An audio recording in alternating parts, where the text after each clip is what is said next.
Hey guys, Ricky here to talk to you a little bit about a story developing in the NBA. And I say developing with air quotes because anyone who knows the Minnesota Timberwolves knows Kevin Love, knew that Kevin Love one day, as we get closer and closer to his opt out, possible opt out, that he wasn't going to want to stay with the Minnesota Timberwolves. And he came out and told the Timberwolves, I am going to test free agency next year. Take what you want with that. And there's an article on ESPN that just at the top says Kevin Love likes Warriors and Bulls. And that got me thinking, well, both teams, me being a Bulls fan, I would love, absolutely love Kevin Love. Kind of redundant. I would love Kevin Love on the Chicago Bulls. But is it, with me, I first thought, is it possible? Because right now, if you're a Bulls fan, everyone's talking about the Bulls possibly getting Carmelo Anthony if he doesn't sign with the New York Knicks, because now that Phil's there, anything's possible. But let's just say if the Bulls do get Carmelo, no way. There is no way that they trade for Kevin Love because they would have to trade away Boozer or amnesty him to open up the contract space for Melo. And once you get Melo, the big contracts are Derrick Rose, Carmelo Anthony, Joakim Noah. And I know all the Rose haters out there are going to say get rid of Rose. It's a possibility, but I am a Derrick Rose lover, so I would say keep Derrick Rose. Plus, if Kevin Love comes to Chicago, Love is going to want to play with Rose.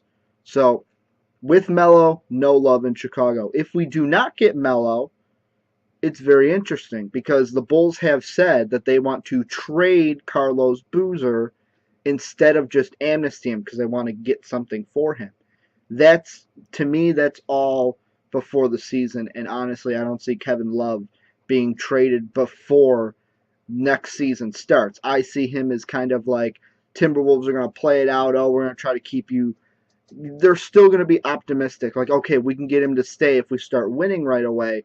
Then as the trade deadline comes up, goes, oh shoot, we need to get something for him, and that's when he's going to be traded. That's when I think this ultimately, how this is ultimately going to play out. But if the Bulls want to try to trade Boozer, just Boozer for Love, give the Timberwolves a draft pick, that's optional.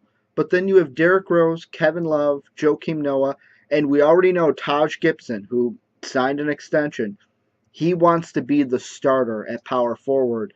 And with Kevin Love, he's a power forward. What are we going to let K Love play the two and then have Jimmy Butler out there, maybe Kurt Heinrich? I don't know. I think having Kurt and Love is going to create the same problem that you had with Boozer and Taj, except K Love is a lot better than Carlos Boozer. With the Warriors, because I've talked so much about the Bulls. The Warriors right now, I think out of the two teams, Bulls, Golden State, have the best chance of getting Kevin Love. I almost said the Minnesota Timberwolves. Getting Kevin Love because they don't need to trade for him. If they wanted to, they could do much like the Bulls, swap David Lee for K Love.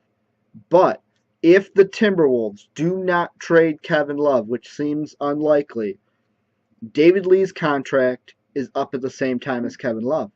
So Steve Kerr and the Golden State Warriors could say, bye-bye, David Lee. Let's try to get some K Love here in Golden State. That's if K Love doesn't get traded. I don't think that's going to happen. Really, I think Golden State has the most to offer because they can give, to me, Andrew Bogut or David Lee to the Minnesota Timberwolves for Kevin Love. Match up Love with Curry. This is a team that, yes, the Bulls were a playoff team, but no one expected the Bulls to go past the second round, and then they just flopped. I'm going to say it, flopped against the Washington Wizards.